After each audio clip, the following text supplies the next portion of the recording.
Hello everyone, this is Dr. Anuj Kumar and welcome to your YouTube channel Fearless Innocent Man. Dear student, जैसा कि आप जानते हैं हमारी कॉम्प्लेक्स एनालिसिस की वन फ्रूट रिवीजन की सीरीज चल रही है और उसमें कॉम्प्लेक्स वेरिएबल डिफरेंशिएशन हम कंप्लीट कर चुके हैं और आज हम स्टार्ट करेंगे वन फ्रूट रिवीजन की इस सीरीज में complex variable integration. Complex variable integration में आज की इस वीडियो में जो हमारा वन शॉट होने वाला है वो इन टॉपिक पर वन शॉट होने वाला है। हम कॉम्प्लेक्स इंटीग्रेशन के बारे में जानेंगे कि कॉम्प्लेक्स इंटीग्रेशन क्या होता है, कैसे इसको सॉल्व करते हैं। फिर कॉम्प्लेक्स इंटीग्रेशन में हम सीखेंगे Kochi integral theorem, Kochi integral theorem से कैसे कॉम्प्लेक्स इंटीग्रेशन को सॉल्व करते हैं और कोची इंटीग्रल फॉर्मूला और कोची इंटीग्रल फॉर्मूले फॉर द डेरिवेटिव। इन सभी को हम डिटेल में जानेंगे विद इंपोर्टेंट एग्जांपल्स आज के इस वन शॉट रिवीजन में। चलिए स्टार्ट करते हैं complex variable integration. Complex variable integration का जो कॉन्सेप्ट है वो समझ लेते हैं पहले। कॉम्प्लेक्स वेरिएबल इंटीग्रेशन आपने रियल वैल्यूड इंटीग्रेशन इंटरमीडिएट में पढ़ा है ना, जो कि पाथ पर डिपेंड नहीं करता। अगर आपको 1 से 5 तक इंटीग्रेशन करना है तो या तो आप डायरेक्टली 1 से 5 कर दो या फिर मिडिल में आप 2 पढ़ता है तो 1 से 2 प्लस 2 से 5 ऐसे भी करेंगे तो आंसर दोनों से सेम आता है।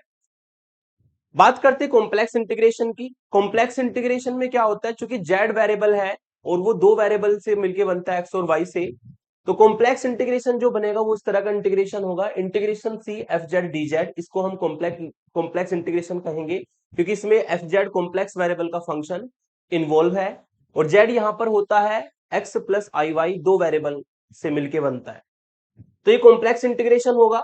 अगर आप इसको किसी कर्व के अबाउट फाइंड करते हैं, मान लो ये कर्व है आपका, ठीक है, इस कर्व के अबाउट में इसको फाइंड करते हैं तो ये हमारा लाइन इंटीग्रेशन भी कहलाता है। क्या कहलाएगा? हमारा लाइन इंटीग्रेशन भी कहलाता है। फिर अगर सेम इंटीग्रेशन को इस तरह आप इंटीग्रेशन के बाहर एक सर्कल लगा दे इस तरीके से, ठीक है, और एफ जेड डी जेड, तो ये जो इंटीग्रेशन होता है ये शो करता है कि आपका जो कर्व है वो क्लोज्ड है। वो कैसा कर्व है? वो क्लोज कर्व है। तो क्लोज कर्व के अबाउट में अगर आप कॉम्प्लेक्स इंटीग्रेशन को फाइंड करते हैं तो वो कॉन्टूर इंटीग्रल कहलाता है।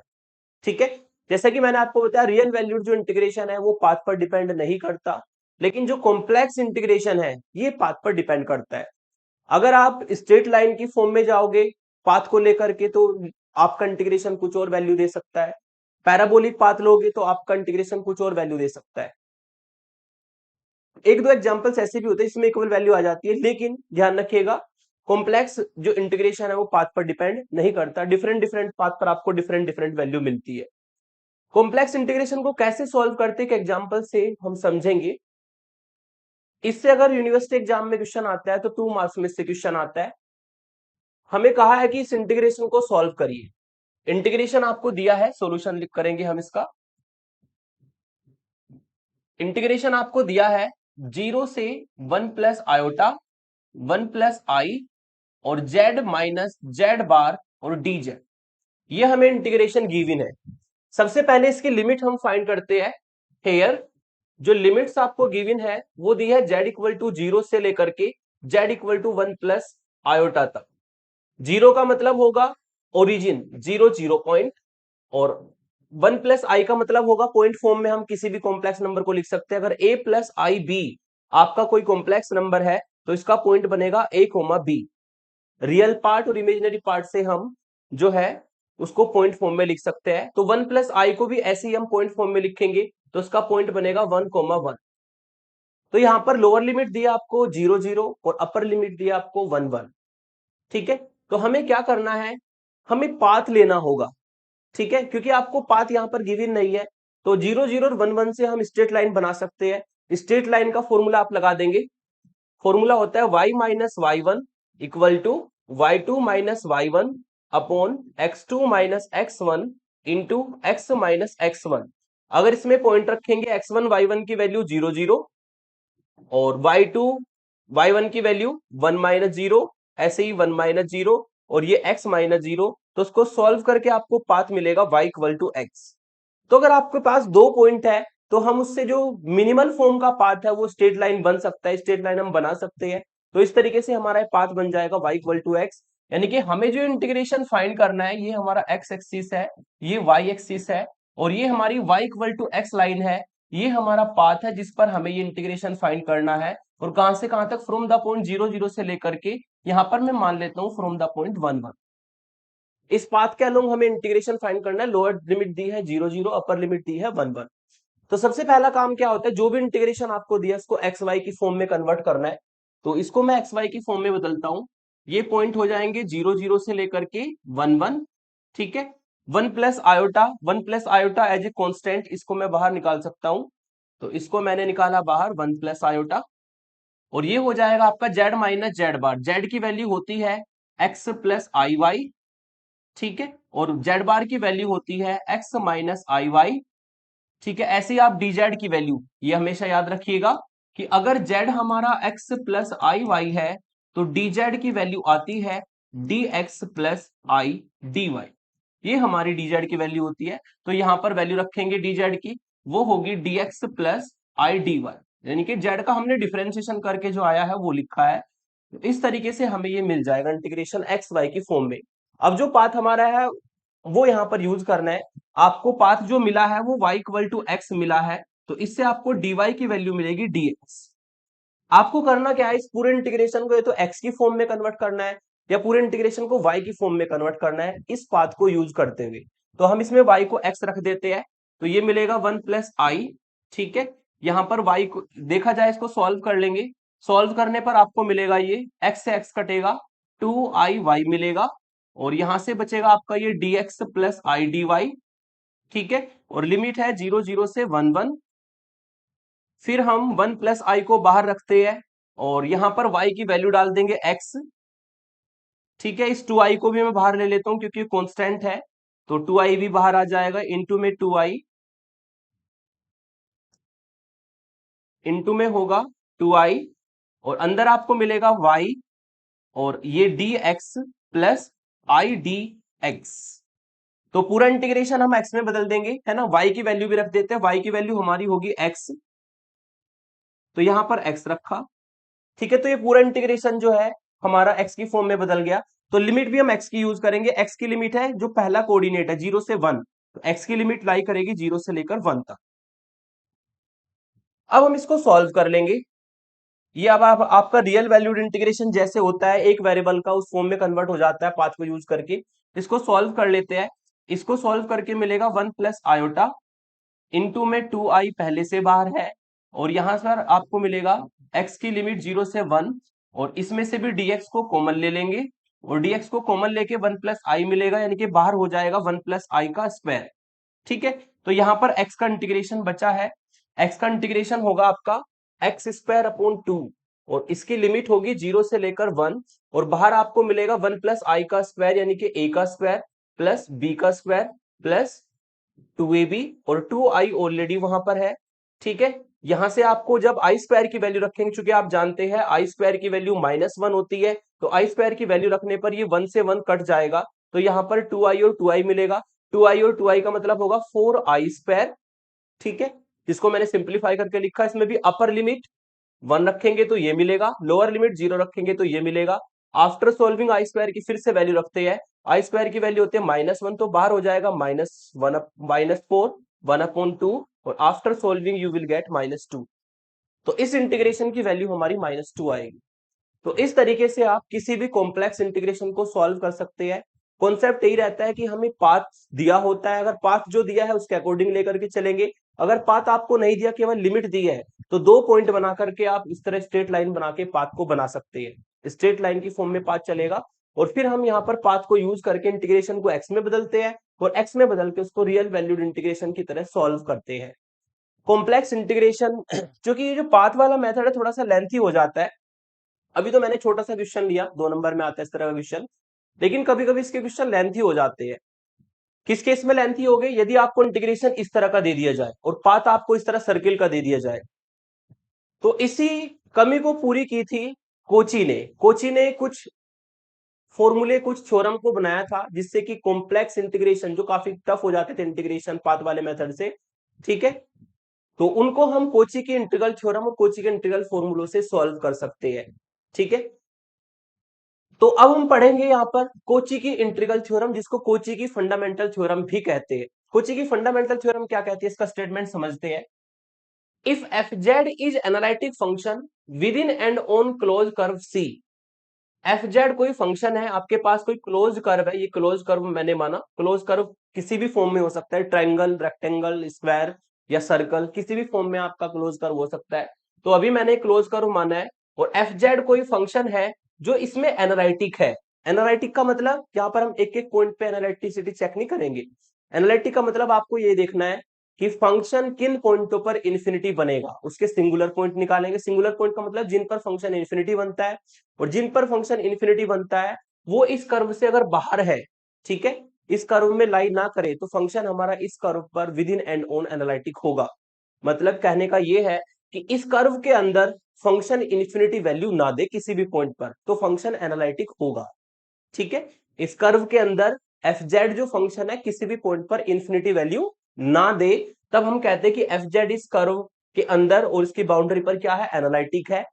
अगर इस क्लोज कर्व सी पर ये एफ जेड फंक्शन एनालिटिक है, तब हमारी थ्योरम कहती है कि अगर हम इस एफ जेड फंक्शन का इंटीग्रेशन इस क्लोज कर्व सी के अबाउट में निकाल दे, तो उसकी वैल्यू हमेशा 0 आती है। ये कहती है कोची की इंटीग्रल थ्योरम। मतलब अगर क्लोज कर्व सी के अंदर और बाउंड्री पर कहीं पर भी फंक्शन इन्फिनिटी ना बने किसी भी पॉइंट पर, तो उसका उस क्लोज कर्व सी के अबाउट में इंटीग्रेशन हमेशा क्या होता है, 0 होता है। ये कोची की इंटीग्रल थ्योरम कहती है। कुछ बातें बताइए यहां पर जो आपको याद रखनी है। The polynomial in Z, Z में कोई भी पोलिनोमियल हो, जैसे कि मैंने लिखा जेड स्क्वायर प्लस 2z+3, या फिर जेड स्क्वायर ही लिख लिया, या जेड की पावर 3 लिख दिया, या जेड स्क्वायर माइनस 2z लिख दिया। तो इस तरीके से कोई भी जेड में आपका पोलिनोमियल फॉर्म में फंक्शन है, तो वो हमेशा एनालिटिक होता है, ये मैंने बताया इस नोट में। साइन जेड फंक्शन हमेशा एनालिटिक होता है, कोस जेड फंक्शन हमेशा एनालिटिक होता है, ई की पावर जेड फंक्शन, ई की पावर माइनस जेड फंक्शन हमेशा एनालिटिक होते हैं, है ना। ये एनालिटिक एवरीवेयर, जो कि आप यूनिट 4 में कर चुके हैं, sufficient condition for the analytic function, ये हम प्रूफ कर चुके हैं। सारे फंक्शन जो है एनालिटिक होते हैं। अगर ये कहीं पर भी फंक्शन बनेंगे तो उसमें आपको कुछ सोचना नहीं है, ये एवरीवेयर एनालिटिक होते हैं, तो क्लोज कर्व सी में भी एनालिटिक रहते हैं। ठीक है, दूसरा, एनालिटिक के लिए कंफ्यूजन ना हो तो नोट में मैंने लिख दिया कि अगर एफ जेड फंक्शन हमारा इंफिनिटी वैल्यू दे दे किसी पॉइंट जेड इक्वल टू ए पर, तब हम ये कहते हैं कि जो एफ जेड है वो उस पॉइंट पर एनालिटिक नहीं है। अगर एफ जेड फंक्शन किसी ए पॉइंट पर इंफिनिटी बन जाए, तब हम कहेंगे एफ जेड फंक्शन उस पॉइंट पर एनालिटिक नहीं है। और ये जो पॉइंट होता है इसको हम पोल कहते हैं या सिंगुलर पॉइंट कहते हैं एफ जेड के लिए।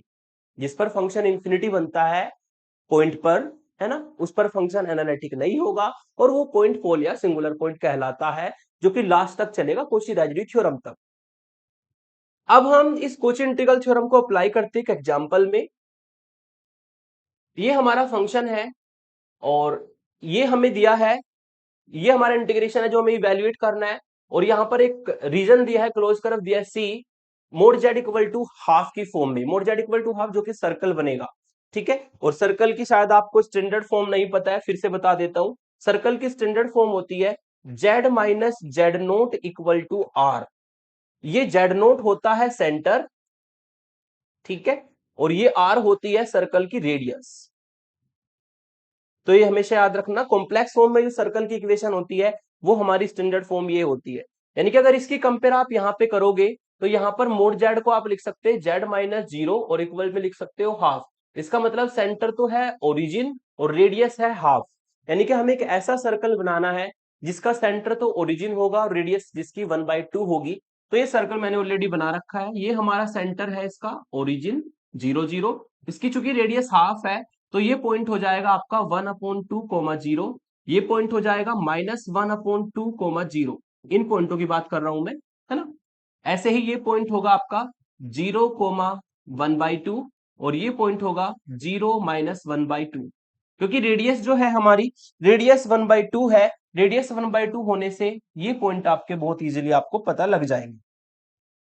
अब इस कर्व को हमें गिवन है, ये कर्व, ये क्लोज कर्व सी हम इसको मान लेते हैं, ये हमें गिवन है। इस क्लोज कर्व सी में इस इंटीग्रेशन को फाइंड करना है। ठीक है, तो सबसे पहले हम क्या करेंगे, जो हमारा एफ जेड फंक्शन है वो लेट कर लेते हैं। एफ जेड फंक्शन आपका होगा यहां पर e की power z upon z-2 z-3। अब आपको उसके सिंगुलर पॉइंट यानी कि पोल निकालने। पोल का मतलब या सिंगुलर पॉइंट का मतलब जिन पर ये इन्फिनिटी बनेगा। इन्फिनिटी किन पर बनेगा ये आप लिख सकते हैं। देयरफॉर एफ जेड जो है वो इन्फिनिटी की तरफ टेंड होगा। कब होगा? व्हेन, जब डिनोमिनेटर वाला जो पार्ट है वो जीरो हो जाएगा, क्योंकि डिनोमिनेटर जीरो होगा तभी इन्फिनिटी बनेगा। जब इसका डिनोमिनेटर जीरो होगा तभी इन्फिनिटी बनेगा। तो एफ जेड इन्फिनिटी बनेगा कब? जब डिनोमिनेटर वाला पार्ट जीरो होगा। यानी कि इससे आपको दो पॉइंट मिलेंगे, z-2 zero, z-3 zero, and it will be z=2 और ये होगा आपका z=3। और इसको अगर कॉम्प्लेक्स फॉर्म में लिखे तो 2 + i into zero, 3 + i into zero. तो इससे पॉइंट आपको मिलेगा 2, 0, इससे पॉइंट आपको मिलेगा 3, 0। ठीक है, तो पॉइंट फॉर्म में भी इसको लिख सकते हैं। यहां पर डेट इज करके लिखता हूं मैं, डेट इज। इससे पॉइंट मिलेगा 2, 0 और इससे पॉइंट मिलेगा 3, 0। अब जिन पॉइंटों पर ये फंक्शन इन्फिनिटी बना है उन पॉइंटों पर फंक्शन एनालिटिक नहीं है। किन किन पॉइंटों पर एनालिटिक नहीं है? z=2 पर और z=3 पर, क्योंकि इन दोनों पॉइंटों पर ये फंक्शन इन्फिनिटी बनेगा, इन पर ये एनालिटिक नहीं है। अब आपको ये देखना है कि जिन पर ये एनालिटिक नहीं है वो पॉइंट हमारे कर्व के अंदर है या बाहर है। ठीक है, अगर हम z=2 की बात करें, क्योंकि 1/2 रेडियस है, तो z=2 पॉइंट आपका यहां पर लाई करेगा, जो कि 2, 0 होगा, आउटसाइड जाएगा सर्कल के। इससे थोड़ा सा आगे जाएंगे यहां पर, तो z=3 पॉइंट लाई करेगा, जो कि 3, 0 होगा। तो इस तरीके से दोनों के दोनों पॉइंट इस सर्कल से आउटसाइड चले जाएंगे। तो अब हमें देखना है इस कर्व के अंदर क्या फंक्शन एनालिटिक है। मतलब जो आपको कर्व दिया है सी, क्या फंक्शन इसके अंदर कहीं पर इंफिनिटी बनता है? नहीं बनता। ठीक है, जिन पर ये इंफिनिटी बना है वो तो सर्कल से बाहर है। इस क्लोज कर्व सी के अंदर, इस क्लोज कर्व सी के अंदर ये फंक्शन एफ जेड कभी भी इंफिनिटी नहीं बनेगा। अगर ये फंक्शन इंफिनिटी इस क्लोज कर्व सी के अंदर कभी भी इंफिनिटी नहीं बनेगा, इसका मतलब इस क्लोज कर्व सी में फंक्शन एनालिटिक है। तो यही बात हमें लिखनी है। देयरफॉर एफ जेड जो है वो एनालिटिक है, एफ जेड जो है वो एनालिटिक है within and on, within and on closed curve C. इस कर्व सी के अंदर कभी भी इंफिनिटी नहीं बनेगा, तो इसके अंदर भी और बाउंड्री पर भी फंक्शन क्या है? एनालिटिक है। और अगर एनालिटिक है तो आप कोची की इंटीग्रल थ्योरम लगा सकते हैं। Then by Cauchy integral theorem, तो आप कोची की इंटीग्रल थ्योरम यहां पर अप्लाई कर सकते हैं। कोची की इंटीग्रल थ्योरम ये कहती है कि अगर फंक्शन क्लोज कर्व सी में एनालिटिक है तो उस क्लोज कर्व सी के अबाउट में इंटीग्रेशन अगर आप एफ जेड का निकालते हैं तो हमेशा क्या वैल्यू देगा? 0। इसके क्वेश्चन 2 नंबर में ही आते हैं, ध्यान रखना। ठीक है, तो यहां पर एफ जेड की वैल्यू रख देंगे। एफ जेड आपका था e की पावर जेड अपॉन z-2 और z-3 और dz, और इंटीग्रेशन की वैल्यू क्या आएगी? 0, by using Kochi integral theorem. तो इस तरीके से कोची इंटीग्रल थ्योरम को यूज करते हैं हम। 2 नंबर में क्वेश्चन आता है, क्योंकि आपको पता है अगर फंक्शन एनालिटिक हो गया क्लोज कर्व सी में तो आंसर 0 ही आना है। तो ये हो गई आपकी कोची की इंटीग्रल थ्योरम। अब अभी तो आपने देखा कि जो जिस पर इन्फिनिटी बना था वे पॉइंट हमारे कर्व के बाहर चले गए। अगर उनमें से एक पॉइंट कर्व के अंदर आ जाए, उनमें से एक पॉइंट कर्व के अंदर आ जाए तो कोची की इंटीग्रल थ्योरम अप्लाई नहीं होगी। तो फिर अप्लाई होते कोची के इंटीग्रल फॉर्मूले। ठीक है, अब कोची के इंटीग्रल फॉर्मूले हमारा नेक्स्ट टॉपिक है। कोची इंटीग्रल फॉर्मूले। कोची इंटीग्रल फॉर्मूले की डेफिनेशन क्या है? F Z is analytic function within and on a close curve C. ठीक है, हमारा कोई क्लोज कर्व है, ये मैंने क्लोज कर्व मान लिया। क्लोज कर्व किसी भी फॉर्म में हो सकता है, ट्रायंगल, सर्कल, स्क्वायर, रेक्टेंगल, कुछ भी क्लोज कर्व हो सकता है। फिलहाल मैंने ये माना है एफ जेड जो फंक्शन है वो इस क्लोज कर्व सी में एनालिटिक है। ये हमारी डेफिनेशन होती है। फंक्शन इस पर एनालिटिक है तो इस क्लोज कर्व सी में कभी भी इंफिनिटी नहीं बनेगा। ठीक है, और दूसरा, Z nought is any point lies inside C, और जेड नोट कोई पॉइंट है जो इस कर्व के अंदर लाई करता है इस तरीके से। और जेड नोट वो पॉइंट होगा जिस पर पूरे इंटीग्रेशन वाला फंक्शन इन्फिनिटी बनेगा। ठीक है, तो जेड नोट हमारा एक ऐसा पॉइंट है जिस पर जो हमारा कर्व के अंदर लाई करेगा। तो आप कोची के इंटीग्रल फॉर्मूले से इस तरह के इंटीग्रेशन को फाइंड कर सकते हैं। जो हमारा फंक्शन एनालिटिक है क्लोज कर्व सी में, वो हमेशा न्यूमिनेटर में होगा। कहां पर होगा? न्यूमिनेटर में होगा। आप देख सकते हैं ये एफ जेड हमारा सारे फॉर्मूले में न्यूमिनेटर में है, जो कि क्लोज कर्व सी पर एनालिटिक है। तो एफ जेड जिस पर फंक्शन आपका एनालिटिक है वो आपका न्यूमिनेटर में दिखाई देगा, और जो पॉइंट कर्व के अंदर लाई करता है जेड नोट, वो डिनोमिनेटर में होगा। आप देख सकते हैं ये हमारा जेड नोट पॉइंट है, ये आपको इस तरीके से डिनोमिनेटर में दिखाई देगा फैक्टर फॉर्म में। तो जेड नोट पॉइंट जो है वो हमारा डिवाइड में होगा। ये आपको याद रखना है कोची इंटीग्रल फॉर्मूले को लगाने के लिए कि एफ जेड फंक्शन वो कंसीडर करना है जो कि हमारा एनालिटिक हो क्लोज कर्व सी में, और वो हमारा न्यूमिनेटर में जाए, और जो जेड नोट पॉइंट है वो इस तरह फैक्टर फॉर्म में डिवाइड में डिनोमिनेटर में आपको दिखाई दे। तो दो कंडीशन होती है, एफ जेड जो आप कंसिडर करेंगे जो न्यूमिनेटर में फंक्शन होगा वो हमारा एनालिटिक होना चाहिए क्लोज कर्व सी में, मतलब इस क्लोज कर्व सी में कभी भी एफ जेड जो भी आप मानेंगे वो इन्फिनिटी ना बने। और दूसरा जेड नोट पॉइंट अगर देखिए पूरे इंटीग्रेशन को, पूरे इंटीग्रेशन आपका है F Z upon Z minus Z note. अगर आप इसको जी जेड मानते हैं तो आपका जी जेड फंक्शन कहां पर एनालिटिक नहीं होगा?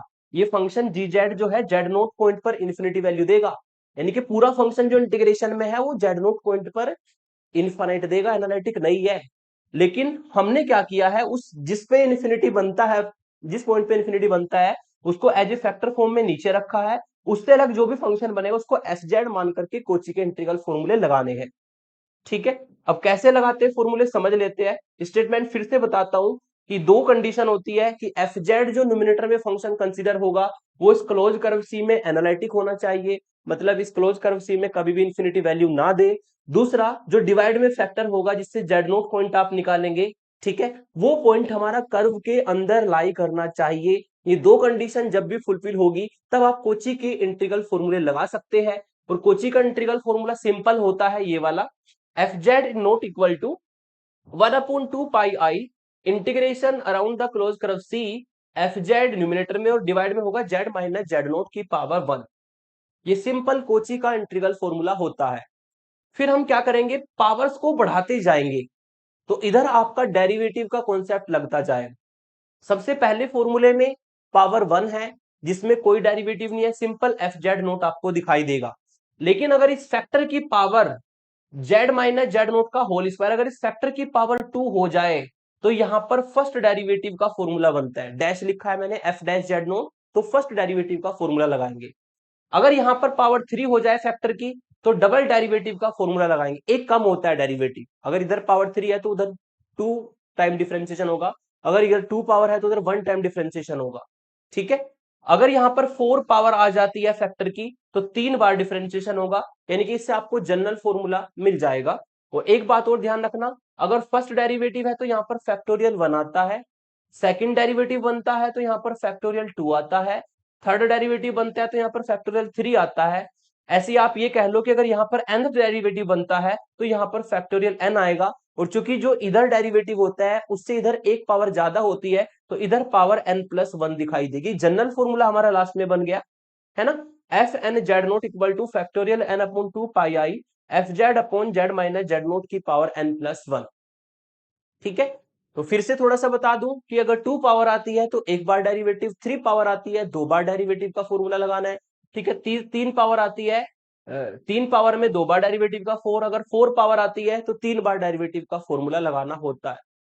जितना डेरिवेटिव होगा उतना ही फैक्टोरियल में रहता है। ठीक है, जितना डेरिवेटिव होगा उससे एक पावर ज्यादा इधर होनी चाहिए। तो इस तरीके से आप कोची के इंटीग्रल फॉर्मूले अप्लाई कर सकते हैं, लेकिन दो कंडीशन, एफ जेड एनालिटिक होना चाहिए जो न्यूमिनेटर में आप बनाएंगे, और जेड नोट पॉइंट जो डिवाइड में होगा वो कर्व के अंदर लाई करना चाहिए, तभी ये कोची के इंटीग्रल फॉर्मूले लगते हैं। एक इंपोर्टेंट नोट बता देता हूं, ठीक है, हमें ना केवल फॉर्मूला लगाने के लिए एक पॉइंट कर्व के अंदर चाहिए। ठीक है, अगर वहां पर एक ऐसा पॉइंट और है, ठीक है, जो कि कर्व के बाहर लाई करता है लेकिन फंक्शन उस पर एनालिटिक नहीं है, तो उसको हम एफ जेड में इन्वॉल्व करा देंगे, क्योंकि हमें तो एक ही पॉइंट कर्व के अंदर चाहिए, है ना। If any point at which the function F Z is not analytic, एक ऐसा पॉइंट जिस पर फंक्शन एनालिटिक ना हो, lies outside the curve C, curve के बाहर लाई करे, then involve this point in F Z, तो इसको हम जो न्यूमिनेटर में एफ जेड मानेंगे उसमें इन्वॉल्व करा देते हैं। ठीक है, फिर इसमें आगे वो भी कंडीशन आएगी कि 2 पॉइंट कर्व के अंदर आ जाए, 3 पॉइंट कर्व के अंदर आ जाए, तो वो मैं आपको लास्ट में बताऊंगा। कोची एक्सटेंशन थ्योरम उसमें लगती है। सिक्वेंसली समझाऊंगा, पहले बेसिक फॉर्मूला कैसे अप्लाई होता है, यदि 1 पॉइंट कर्व के अंदर आए या 2 पॉइंट कर्व के अंदर आए तो कैसे हम सॉल्व करते हैं, आगे समझते हैं। फर्स्ट एग्जांपल, इवेल्युएट, ये इंटीग्रेशन आपको इवेल्युएट करना है, और यहां पर जो सर्कल दिया है मोड जेड इक्वल टू 2.5 है। आप थोड़ा सा ध्यान देंगे, ये वही क्वेश्चन है जो कोची की इंटीग्रल थ्योरम में हुआ था, लेकिन वहां पर जो मैंने सर्कल लिया था मोड जेड इक्वल टू 1/2 लिया था। ठीक है, जिससे कि ये दोनों पॉइंट जेड इक्वल टू 2 और Z equal to 3 point outside चले गए थे दोनों के दोनों, तो हमने कोची की इंटीग्रल थ्योरम इसमें लगा दी थी। लेकिन इस बार आपका जो क्लोज कर्व है वो चेंज है, इस बार सर्कल जो है आपको मोड जेड इक्वल टू 2.5 बनाना है, और इसका मतलब होगा इसका सेंटर तो लेना है ओरिजिन 0 0 और रेडियस लेनी है 2.5, तो ये हो जाएगा आपका 2.5 कोमा 0 पॉइंट, और यहां पर सेम तरीके से -2.5 कोमा 0 पॉइंट, ये 0 कोमा 2.5 होगा, और नीचे आपका 0 कोमा -2.5 होगा, क्योंकि रेडियस आपकी 2.5 है, तो ये क्लोज कर्व सी गिवन है। अब आपको देखना है कोची इंटीग्रल फॉर्मूले लगाने के लिए, सबसे पहले देखो कोची की इंटीग्रल थ्योरम लग जाएगी क्या। कोची की इंटीग्रल थ्योरम कहती है कि इस क्लोज कर्व सी में अगर ये पूरा फंक्शन एनालिटिक है, तब हम कोची की इंटीग्रल थ्योरम से इसका आंसर 0 लिख सकते हैं। लेकिन फंक्शन पूरा क्या होना चाहिए, इस क्लोज कर्व सी में एनालिटिक कहीं पर भी इंफिनिटी ना बने, और अगर आपने जेड को 2 रख दिया तो ये इन्फिनिटी बन जाएगा, और 2 जो है 2.5 से पहले आएगा, इसका मतलब इस कर्व के अंदर एक पॉइंट ऐसा आ जाएगा जिस पर फंक्शन इन्फिनिटी बन जाएगा और फंक्शन उस पर एनालिटिक नहीं होगा, तो इसका मतलब यहां पर कोची की हम इंटीग्रल थ्योरम नहीं लगा सकते। हम इसमें अप्लाई करने की कोशिश करते कोची का integral formula. Kochi integral formula ये कहता है कि आपको एफ जेड फंक्शन न्यूमिनेटर में रखना है, और एक पॉइंट जेड नोट जो कर्व के अंदर लाई करेगा उसको हमें डिनोमिनेटर में रख करके चलना होता है, तब फॉर्मूला लगता है। तो ये क्लोज कर्व सी है, पहले इसकी सिंगुलर पॉइंट निकाल लेते हैं। हेयर जो सिंगुलर पॉइंट्स है या पोल्स है, singular points are, singular points होंगे जो डिवाइड में पॉइंट है जिससे इन्फिनिटी बनेगा, उनको 0 रख दो। इससे आपको 2 पॉइंट मिलेंगे, Z equal to 2, Z equal to 3, यानी कि इससे मिलेगा 2, 0 पॉइंट, इससे मिलेगा आपको 3, 0 पॉइंट। ठीक है, और अगर आप 2, 0 पॉइंट की बात करेंगे तो 2.5 से थोड़ा सा यहां पर अंदर आपको दिखाई देगा, ये होगा 2, 0, जिसका मतलब जेड इक्वल टू 2 होगा, और 2.5 से थोड़ा सा आगे जाएगा यहां पर, और ये पॉइंट बनेगा 3, 0, और इसका मतलब होगा जेड इक्वल टू 3, यानी कि ये पूरा इंटीग्रेशन का फंक्शन 2 पॉइंटों पे इन्फिनिटी बनेगा, एक तो 2 पर एक 3 पर। लेकिन आपका कोची का इंटीग्रल फॉर्मूला कहता है कि हमें एक पॉइंट कर्व के अंदर चाहिए बस, और वो आपको मिल गया, वो होगा जेड इक्वल टू 2। और जो पॉइंट कर्व के बाहर गया है जिस पर फंक्शन इन्फिनिटी बनाया, मैंने अभी नोट में बताया था आपको, उसको हमें एफ जेड में इन्वॉल्व करा देना है। तो यानी कि अब हम क्या करेंगे, यहां पर एफ जेड को लेट कर लेते हैं, इसको मैं लिख देता हूं कि लाइज इनसाइड सी, ये तो कर्व के अंदर लाई करता है, और ये लाइज आउटसाइड सी, ये हमारा कर्व के बाहर लाई करता है। अब हम क्या करेंगे, यहां पर एफ जेड को लेट कर लेते हैं, जो पॉइंट हमारा बाहर गया है, कर्व से बाहर गया है, उस पॉइंट वाले फैक्टर को हम एफ जेड में लेट कर लेंगे। तो एफ जेड में लेट होगा ऊपर से ई की पावर जेड और नीचे से जेड-3, क्योंकि हमें तो फॉर्मूला क्लोज करो सी में लगाना है, बाहर वाले से हमें मतलब नहीं है। ठीक है ना, तो ये हो जाएगा आपका एफ जेड ई की पावर जेड अपॉन जेड-3, और जेड नोट पॉइंट लेट कर लेंगे हम जो कर्व के अंदर है, ये हमारा पॉइंट है जो कि जेड नोट का काम करेगा। ठीक है, and Z note equal to let कर लेते हैं 2।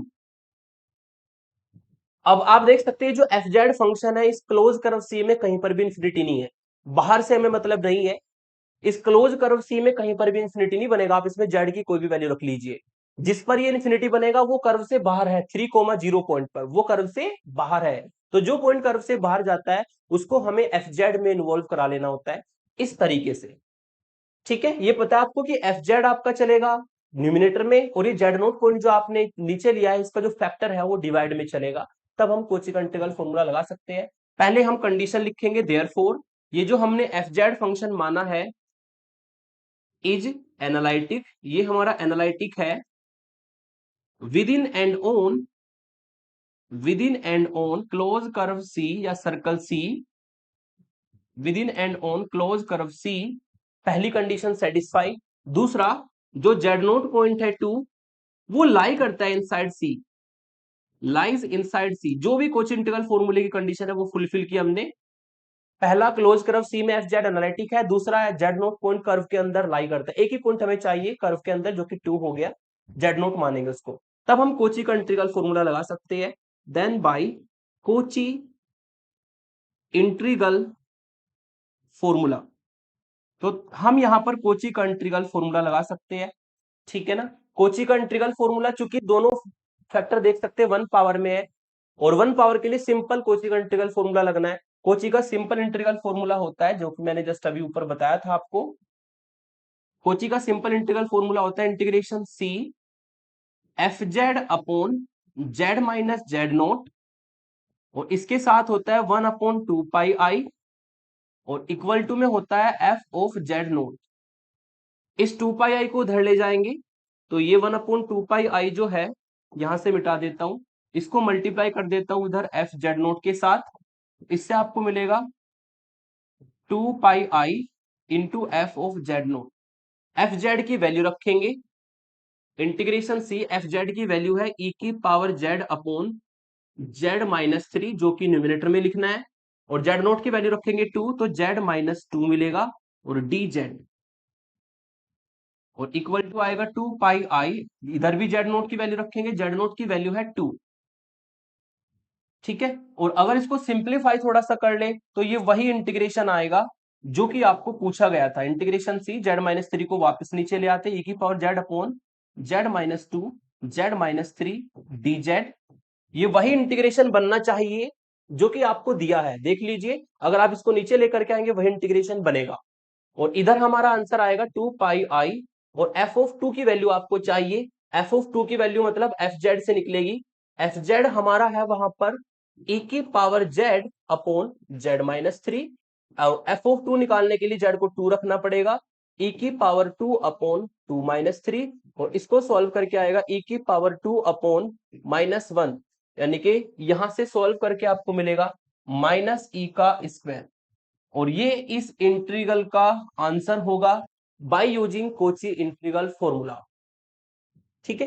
तो इस तरीके से आप कोची इंटीग्रल का सिंपल फॉर्मूला लगा सकते हैं। अब आगे के एग्जांपल लेता हूं, जिसमें जो डिवाइड में फैक्टर होता है उसकी पावर ज्यादा हो जाएगी, तो डेरिवेटिव का कॉन्सेप्ट लगाएंगे, जैसे कि मैंने आपको इससे पहले की स्लाइड में बताया था। डेरिवेटिव का कॉन्सेप्ट सीखते हैं। क्वेश्चन मैंने लिया कि इंटीग्रेशन फाइंड करना है, ए की पावर जेड जेड-1 का होल स्क्वायर जेड-8, और सर्कल आपको दिया है z-पाई इक्वल टू पाई। ये सर्कल है, यानी कि जो इसका सेंटर है, इसका सेंटर होगा पाई, ये इसका सेंटर है पाई। पाई का मतलब, पाई का मतलब इसको आप अगर कॉम्प्लेक्स फॉर्म में लिख के पाई इंटू 0 आई, तो इसका पॉइंट बनेगा पाई कोमा 0। ठीक है। ये हमारा पाई कोमा 0 सेंटर होगा, और पाई लेनी है हमें रेडियस। तो पाई कोमा 0 को सेंटर मानते हुए पाई को रेडियस लेते हुए एक सर्कल बना लेते हैं, जो कि मैंने ऑलरेडी बना रखा है। ठीक है।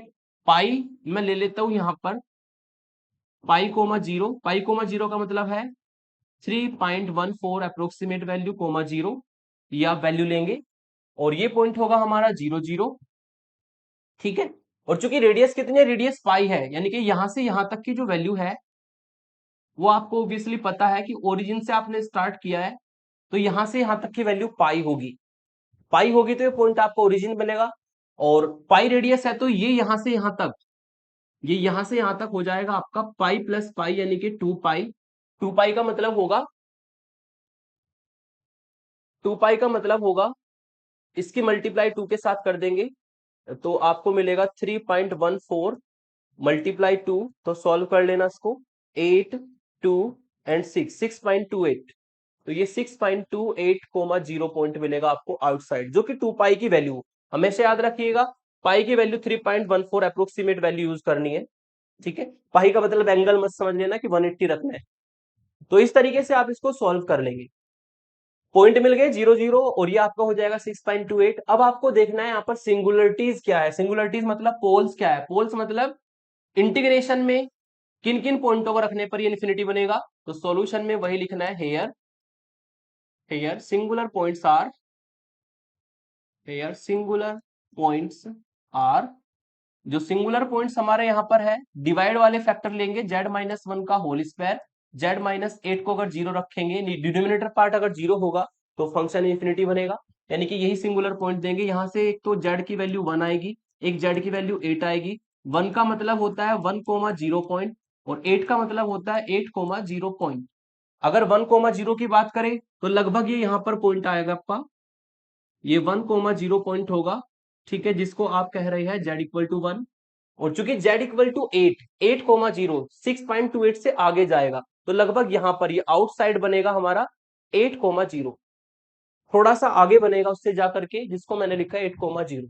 तो आपने यहां पर देखा कि जिन जिन पॉइंटों पर ये फंक्शन इन्फिनिटी बनेगा इंटीग्रेशन वाला, एक पॉइंट तो अंदर है और एक पॉइंट बाहर है, तो इसमें भी वही कंसेप्ट लगाएंगे।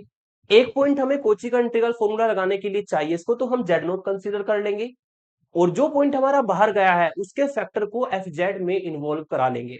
तो अब हमारा काम है, इसको लिख देता हूं मैं, lies inside C, lies inside C, और ये outside C, lies outside C, ये आउटसाइड गया है, ठीक है। अब यहां पर हमें एफ जेड लेट करना है, एफ जेड होगा जो पॉइंट बाहर है उस वाले फैक्टर को एफ जेड में इन्वॉल्व कराना है, तो ई की पावर जेड अपॉन z-8 को एफ जेड मान लेंगे, और जेड नोट यहां पर कंसीडर होगा जो पॉइंट कर्व के अंदर है, जिसको हमने 1 लिया है, ठीक है ना, जेड नोट को 1 माना। आप देख सकते हैं कि जो एफ जेड फंक्शन है इस क्लोज कर्व सी में कभी भी इंफिनिटी नहीं बनेगा, जिस पर ये इंफिनिटी बनेगा वो कर्व के बाहर है, यानी कि आप लिख सकते हैं कि जो एफ जेड फंक्शन है within and on close curve C analytic है। दूसरा, जेड नोट पॉइंट हमारा कर्व के अंदर लाई करता है, ठीक है, हमने इसको दिखाया है फिगर से, तो लिख सकते हैं इन बातों को हम, therefore F Z is analytic, F Z is analytic within and on C, and Z nought lies inside C, और जो जेड नोट पॉइंट है लाइज इनसाइड सी, सी के अंदर लाई करता है। तो कोची इंटीग्रल फॉर्मूले की दोनों कंडीशन सेटिस्फाई हुई, then by Cauchy integral formula, then by Cauchy integral formula, अब फॉर्मूला कौन सा लगाना है, सिंपल वाला कि डेरिवेटिव वाला, वो बताएगा। इसकी पावर जेड, जेड को हमने 1 माना है, और इस फैक्टर की पावर आप देख सकते हैं, इस फैक्टर की पावर 2 है। अगर इस फैक्टर की पावर 1 होगी तो फिर तो जैसे मैंने इससे पहले वाला एग्जांपल कराया, सिंपल फॉर्मूला लगाएंगे। लेकिन अगर 2 पावर है तो फर्स्ट डेरिवेटिव, 3 पावर है तो सेकंड डेरिवेटिव, 4 पावर है तो थर्ड डेरिवेटिव का फॉर्मूला आपको लगाना है। तो यहां पर इस फैक्टर की 2 पावर है तो हम फर्स्ट डेरिवेटिव का फॉर्मूला लगाएंगे, यहां पर फॉर्मूला फॉर डेरिवेटिव, डेरिवेटिव वाला फॉर्मूला लगाएंगे। और डेरिवेटिव का जो फॉर्मूला होता है, ठीक है, वो होता है आपका F dash, single derivative F dash factorial 1/2 pi, और integration C F Z upon Z minus Z note का होल स्क्वायर डी जेड, ये हमारा फर्स्ट डेरिवेटिव का फॉर्मूला होता है। इसी को हम थोड़ा सा मॉडिफाई करके लिखेंगे, है ना, इसको हम लिख सकते हैं, इसको हम यहां पर लिख सकते हैं integration C F Z upon Z minus Z note का whole square D z equal to 2 pi upon factorial 1, और एफ डैश जेड नोट सबकी वैल्यू रख देंगे, एफ जेड की वैल्यू रखते हैं पहले। एफ जेड की जो वैल्यू है वो है ई की power z upon z-8 divide by, नीचे जेड नोट की वैल्यू रखेंगे 1, तो z-1 का होल स्क्वायर, और ये आपका D z equal to factorial 1 होता है तो 2 पाई, और अपॉन में 1 आ जाएगा, एफ डैश जेड नोट की वैल्यू 1। इसको थोड़ा सा सिंप्लीफाई कर लेते हैं, है ना। अगर इसको सिंप्लीफाई करें तो यहां पर आपको मिलता है वही इंटीग्रेशन जो कि आपको फाइंड करना था। वैल्यूज रखने पर ध्यान रखिएगा, अगर आपने कॉन्सेप्ट को सही तरीके से लगाया तो वैल्यूज रखने पर लास्ट में वही इंटीग्रेशन आएगा जो कि आपको क्वेश्चन में पूछा गया है। और यहां पर आपको वैल्यू निकालनी है 2 पाई, तो बाहर कॉन्स्टेंट है, एफ डैश 1 की वैल्यू निकालनी है। एफ डैश 1 का मतलब हमें एफ जेड पहले उठाना होगा, ई की पावर जेड अपॉन z-8, और एफ डैश का मतलब होता है इसका एक बार डिफरेंशिएशन, तो इसमें हम क्वोशिएंट रूल लगाएंगे क्योंकि ऊपर भी जेड का फंक्शन है नीचे भी जेड का फंक्शन है। तो डिवाइड में जो है उसका होल स्क्वायर, डिवाइड में जो है उसको एज इट इज, ई की पावर जेड का डिफरेंशिएशन ई की पावर जेड माइनस e की पावर z को एज इट इज, और z माइनस 8 का डिफरेंशिएशन 1। फिर हमें इसमें क्या करना है, हमें इसमें z की जगह पर 1 रख देना है। तो z की जगह पर 1 रखेंगे तो आपको मिलेगा e की पावर 1 जो कि कॉमन आएगा, नीचे से आपको मिलेगा 1 माइनस 8 का होल स्क्वायर, और यहां से आपको मिलेगा 1 माइनस 8 और -1। ठीक है, तो इस तरीके से हम इसको सॉल्व कर लेंगे। इसको सॉल्व करके शायद आएगा, e तो बाहर है, e की पावर 1, और ये 1 माइनस 8 और -1 यानी कि 1 माइनस 9, जो कि आपको -8 वैल्यू देगा ऊपर से, और डिवाइड में मिलेगा आपको -7 का होल स्क्वायर यानी कि 49। बस जितना ही सिंप्लीफाई हो सकता है आप इसको सिंप्लीफाई कर देंगे, और ये इसका फाइनल आंसर होगा। ठीक है, तो ये हमारा फॉर्मूला था जिसमें हमने फर्स्ट डेरिवेटिव का कॉन्सेप्ट लगाया। आगे चलते हैं,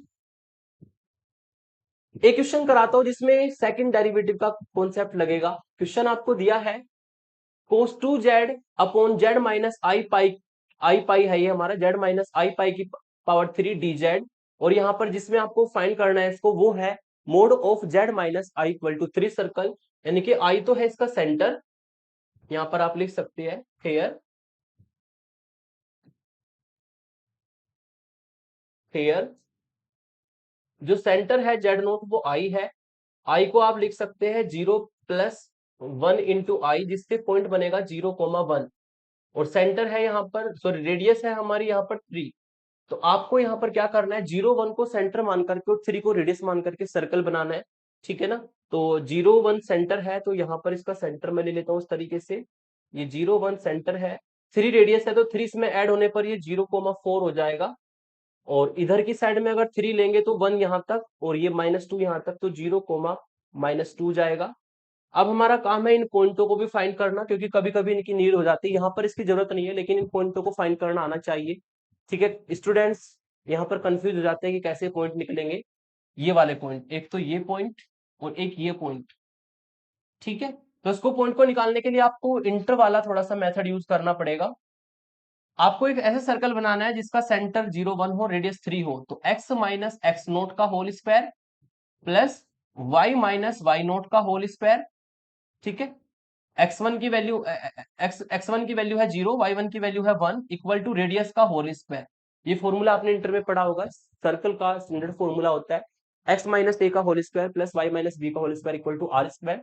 ए बी का काम करेगा 0,1, रेडियस का काम करेगा 3, और ये हमारा पॉइंट मिल जाएगा। इसको आपको सॉल्व करेंगे तो इस तरीके से आपको सर्कल की इक्वेशन मिल जाएगी। अब ये पॉइंट निकालने के लिए, चूंकि एक्स एक्सिस पर लाई करते हैं, एक्स एक्सिस का मतलब हमें y को 0 रखना है, तो पुट y इक्वल टू 0।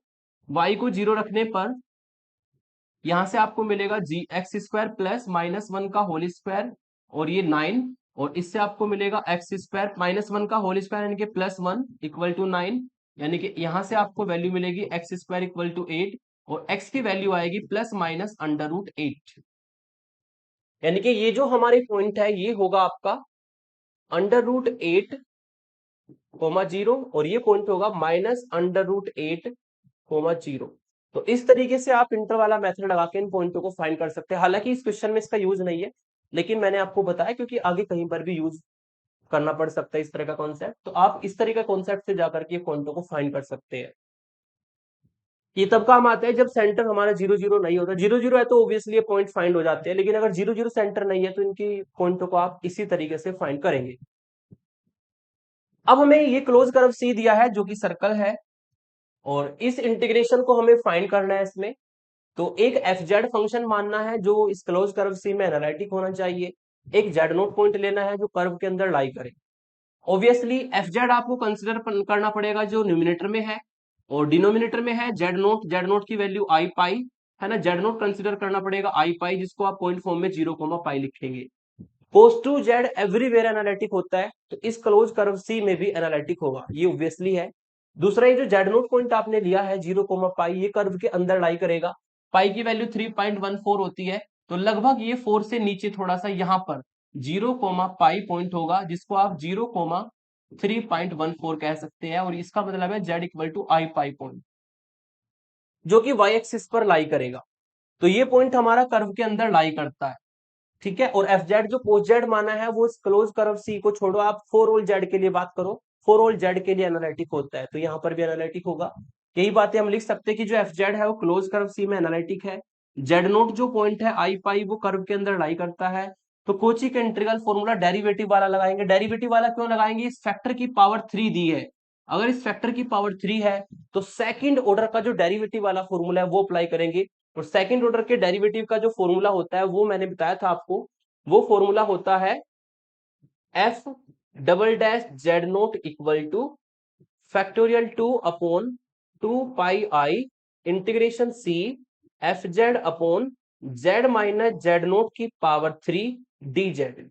ये फॉर्मूला हमारा होता है, जिसको हम थोड़ा सा मॉडिफाई करके इस फॉर्म में लिखेंगे। जो इंटीग्रेशन है उसको इधर लिखेंगे और बाकी सब मटेरियल को इधर ला करके 2 pi i upon factorial 2 f double dash Z naught लिख देंगे।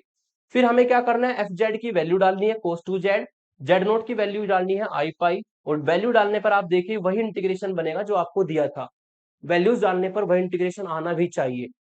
ठीक है, इसको सॉल्व कर लेंगे। 2 pi i upon factorial 2 f double dash i pi की वैल्यू निकालनी है, यानी कि हमें पहले एफ जेड का 2 बार डिफरेंशिएशन करना होगा, और एफ जेड का 2 बार डिफरेंशिएशन करने के बाद फिर उसमें आई पाई वैल्यू डालनी होगी। एफ जेड था कोस 2 जेड, एक बार डिफरेंशिएशन किया तो कोस 2 जेड का माइनस साइन 2 जेड, और 2 जेड का दोबारा करेंगे 2 आएगा, फिर दोबारा डिफरेंशिएशन करेंगे एफ डबल डैश जेड तो आपको मिलेगा साइन 2 जेड का कोस 2 जेड, और इंटू में 2 आएगा, माइनस 2 पहले से माइनस 4 हो जाएगा। फिर हमें इसमें जेड की जगह पे आई पाई रखना है, आई पाई रखेंगे तो माइनस 4 कोस 2 आई पाई होगा। कुछ स्टूडेंट क्या करते हैं कोस 2 पाई की यहाँ पे वैल्यू रख देंगे, वो गलत हो जाएगा। इसमें आई भी है, आई की वैल्यू अंडर रूट माइनस 1 होती है, तो उसकी वैल्यू नहीं निकाल पाते हम, तो उसको हम अभी इसको एज इट इज छोड़ देते हैं, कैलकुलेटर से निकल जाती है लेकिन कोई जरूरत नहीं है, आप ऐसे ही छोड़ देंगे। बस ये F double dash i pi की वैल्यू यहाँ पर डाल देनी है और उसको सिंप्लीफाई कर देंगे, 2 से 2 कट जाएगा और यही हमारी इस इंटीग्रेशन की वैल्यू होगी। और ये हमने सेकंड डेरिवेटिव का फॉर्मूला अप्लाई करके किया है। तो यही ध्यान रखना, फर्स्ट डेरिवेटिव में पावर 2 होती है फैक्टर की, डिवाइड वाले फैक्टर की, और सेकंड डेरिवेटिव में 3 पावर होती है, थर्ड डेरिवेटिव में 4 पावर होती है। पावर को देखकर ही फॉर्मूले को अप्लाई करना है। चलिए, ये बेसिक आपके फॉर्मूले एप्लीकेशन अप्लाई करना सिखाए मैंने आपको। अब हम उस कॉन्सेप्ट पर आते जो कि मेन कॉन्सेप्ट है और जहां से एक लॉन्ग क्वेश्चन मिलता है। अभी तक जितने भी टॉपिक मैंने बताए हैं ज्यादातर ये कभी कभार आते हैं लॉन्ग क्वेश्चन में, है ना। लॉन्ग में भी आएंगे तो 2-3 कर्व के साथ में एक साथ पूछ ले जाते हैं।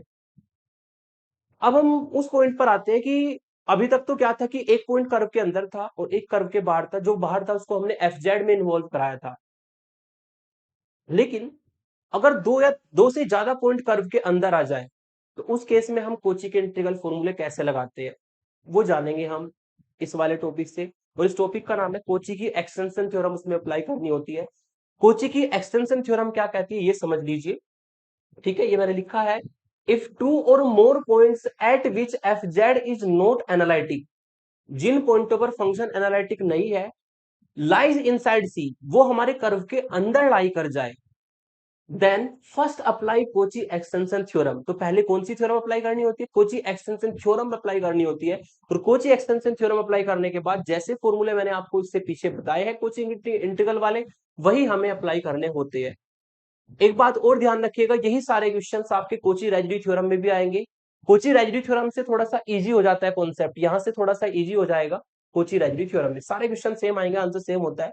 ठीक है, तो कोची के एक्सटेंशन थ्योरम पढ़ लेते हैं। कोची के एक्सटेंशन थ्योरम आपको ये कहती है कि इफ, यदि f Z function is analytic within and on close curve C, हमारा कोई एफ जेड फंक्शन है और कोई क्लोज कर्व सी है, ये क्लोज कर्व सी मैंने माना, जो कि रेक्टेंगल ट्रायंगल किसी भी फॉर्म में हो सकता है। तो ये क्लोज कर्व सी है और एफ जेड जो फंक्शन है वो हमारा इसमें एनालिटिक है। एफ जेड फंक्शन हमारा यहां पर एनालिटिक है इस क्लोज कर्व सी में। ठीक है, एफ जेड फंक्शन इस क्लोज कर्व सी में एनालिटिक है except finite number of points, लेकिन कुछ पॉइंटों को छोड़कर। कुछ पॉइंट्स है जिन पर ये एनालिटिक नहीं है, और वही पॉइंट है आपका, पहला पॉइंट मैंने माना Z1 है, दूसरा पॉइंट मैंने माना कहीं पर Z2 है, तीसरा पॉइंट Z3, ऐसे ही डॉट डॉट Zn पॉइंट। ये कुछ फाइनाइट पॉइंट्स है जिन पर जो हमारा फंक्शन है एफ जेड वो एनालिटिक नहीं है। और वो कर्व के अंदर लाई करते हैं। मतलब एफ जेड जो है पूरे क्लोज कर्व सी पे एनालिटिक है, लेकिन कुछ पॉइंटों को छोड़कर, और वे पॉइंट्स थे हमारे Z1 Z2 Zn। Question exam में जो आएगा ज्यादा से ज्यादा 2 पॉइंट कर्व के अंदर जाएंगे, 3 मैक्सिमम, 3 से ज्यादा नहीं जाते, ठीक है ना। तो इन पॉइंटों पर फंक्शन एनालिटिक नहीं है। तो कोची की एक्सटेंशन थ्योरम क्या कहती है?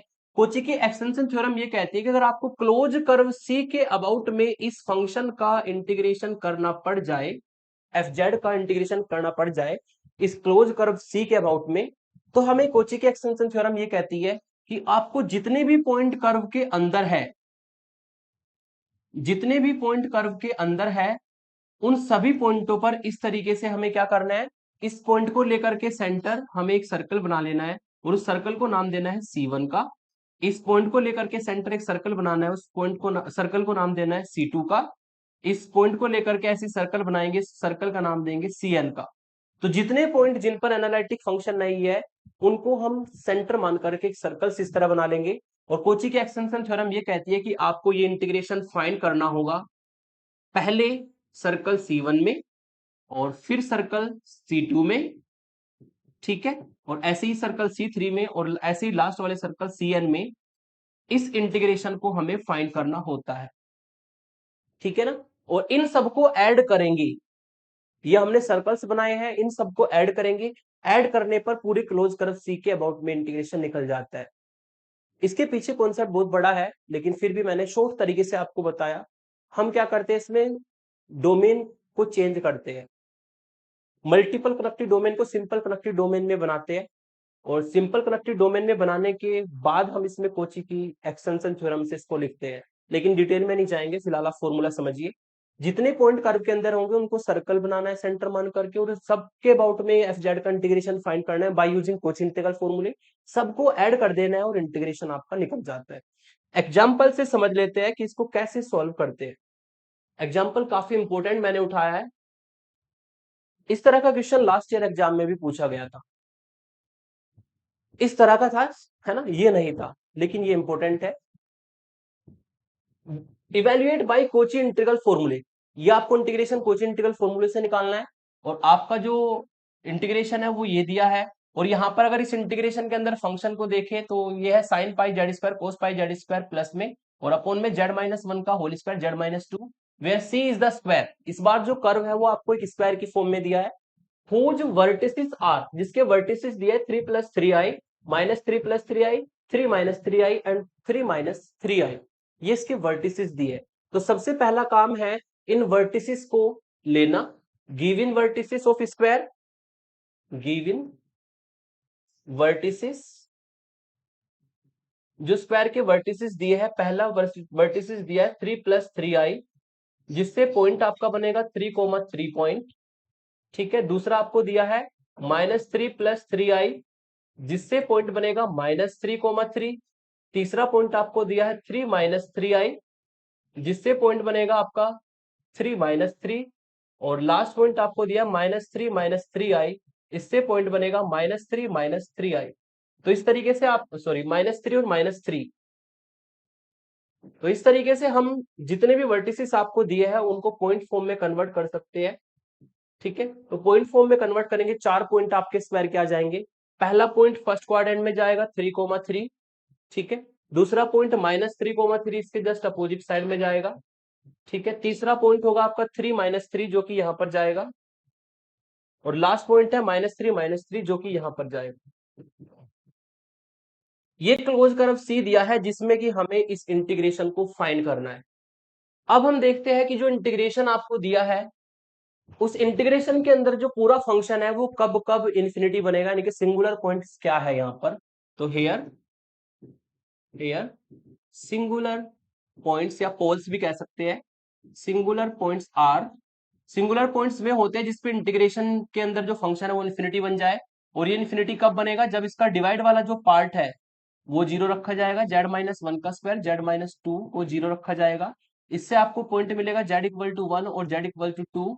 यहां से पॉइंट बनेगा 1,0, यहां से पॉइंट बनेगा आपका 2,0।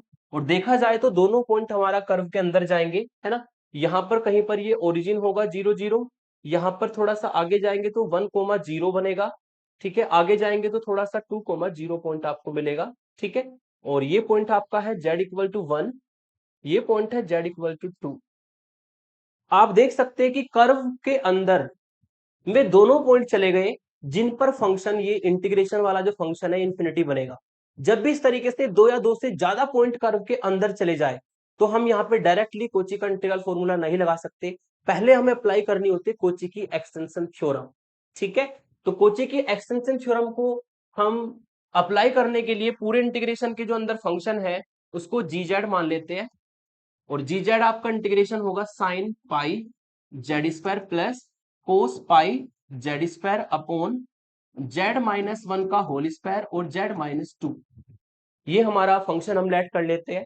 ठीक है, ऑब्वियसली जो जीजेड है वो कब कब इन्फिनिटी देगा आपको, व्हेन, जब जेड की वैल्यू 1 होगी और 2 होगी और दोनों के दोनों पॉइंट लाइज इनसाइड सी। यदि ये जितने भी पॉइंट आए अगर ये सी के अंदर लाई कर जाए तो हम कोची की एक्सटेंशन थ्योरम पहले लगाते हैं। कोची की एक्सटेंशन थ्योरम ये कहती है देन बाई, अगर दो या दो से ज्यादा पॉइंट कर्व के अंदर चले जाए then by Cauchy extension theorem. तो कोची की एक्सटेंशन थ्योरम आपको ये कहती है, ठीक है, कि अगर आपको पूरे क्लोज कर्व सी के अंदर जीजेड का इंटीग्रेशन करना हो, ठीक है, तो आपको उन पॉइंटों को सर्कल सेंटर मान करके सर्कल बनाना है। इससे सर्कल बनाया C1, इससे सर्कल बनाया C2। तो आपको क्या करना होगा, पहले फाइंड करना होगा इस जीजेड इंटीग्रेशन को अबाउट द C1 सर्कल और फिर plus about the C2 circle. ये आपकी कोची की एक्सटेंशन थ्योरम कहती है कि दोनों पॉइंटों को सेंटर मान करके सर्कल बना लेंगे, स्मॉल सर्कल्स, और पहले सर्कल के अबाउट में प्लस दूसरे सर्कल के अबाउट में जीजेड का इंटीग्रेशन फाइंड करना होगा और दोनों को ऐड करना होगा, तब जाके पूरे क्लोज कर्व सी के अंदर हमारा फंक्शन का इंटीग्रेशन आ जाता है। जीजेड की वैल्यू रख लेंगे, जीजेड की वैल्यू है आपकी इंटीग्रेशन सी, जीजेड की वैल्यू है sine pi z square plus cos pi z square upon Z minus 1 का whole square into z minus 2 d z. G z की वैल्यू रख देंगे इस तरीके से, जो कि इंटीग्रेशन हमें फाइंड करना है। इसको C1 के अबाउट में लेंगे, C1 के अबाउट में लेंगे और प्लस फिर हम C2 के अबाउट में लेंगे। थोड़ा सा ध्यान देना, C1 के अबाउट में जो कोची का इंटीग्रल फॉर्मूला है वो लगेगा। ठीक है, यहां पर z इक्वल टू 1 है, तो z इक्वल टू 1 का जो फैक्टर बनेगा वो z माइनस 1 बनेगा। तो z माइनस 1 वाले फैक्टर को तो डिवाइड में रखेंगे जो कि z माइनस 1 का होल स्क्वायर है। ठीक है, बाकी सबको ऊपर ले जाएंगे, sine pi z square plus cos pi z square और डिवाइड में हमारा जाएगा z माइनस 2 डी जेड। जो हमारा C1 सर्कल का सेंटर है, जो आपने सेंटर माना है वो कर्व के अंदर है, उसको हम डिवाइड में as a Z nought work करेंगे, और बाकी जो दूसरा फैक्टर है z माइनस 2 जो कि उससे बाहर है सर्कल से, उसको हम ऊपर एफ जेड में इन्वॉल्व करा देंगे। सेम तरीके से C2 का जो सेंटर है वो आपका z इक्वल टू 2 है और इससे फैक्टर बनेगा z माइनस 2। तो z माइनस 2 वाले फैक्टर को डिवाइड में रखना है, z माइनस 2 वाले फैक्टर को डिवाइड में रखना है, और जो दूसरा फैक्टर है उसको हम फंक्शन में इन्वॉल्व करा देंगे ऊपर, sine pi z square plus cos pi z square और डिवाइड बाई जेड माइनस 1 का होल स्क्वायर डी जेड। ठीक है, ये आपको याद रखना है, C1 में जो सेंटर है उस वाले फैक्टर को डिवाइड में रखना है, बाकी दूसरे फैक्टर को एफ जेड में इन्वॉल्व कराना है, जो कि कॉन्सेप्ट हमने पीछे सीखा है।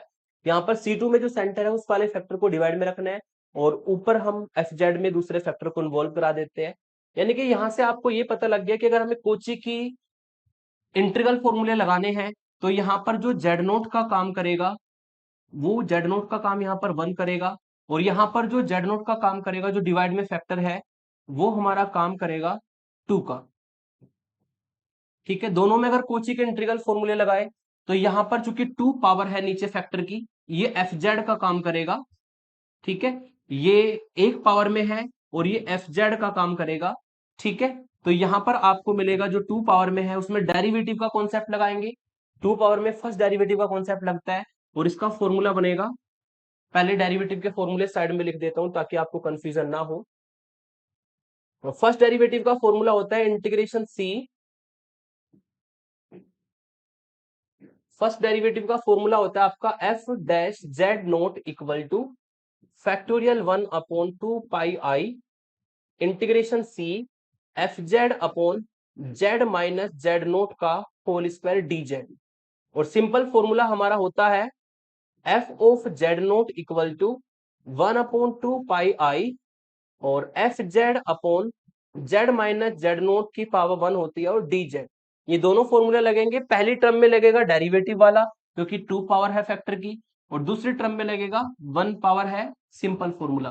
तो इससे वैल्यू मिलेगी आपको 2 पाई अपॉन फैक्टोरियल 1 और एफ डैश जेड नोट की वैल्यू 1 होगी, प्लस यहां से मिलेगा 2 पाई और इनटू में आ जाएगा एफ ऑफ जेड नोट की वैल्यू यहां पर होगी 2 दूसरे इंटीग्रेशन के लिए। तो ये वैल्यूज हम फाइंड कर लेते हैं अब। ठीक है, एफ डैश का मतलब है कि जो ऊपर फंक्शन है उसका एक बार डिफरेंशिएशन और फिर उसमें जेड की वैल्यू 1। तो 2 पाई अपॉन फैक्टोरियल 1 यानी कि 1 ही वैल्यू होगी इसकी।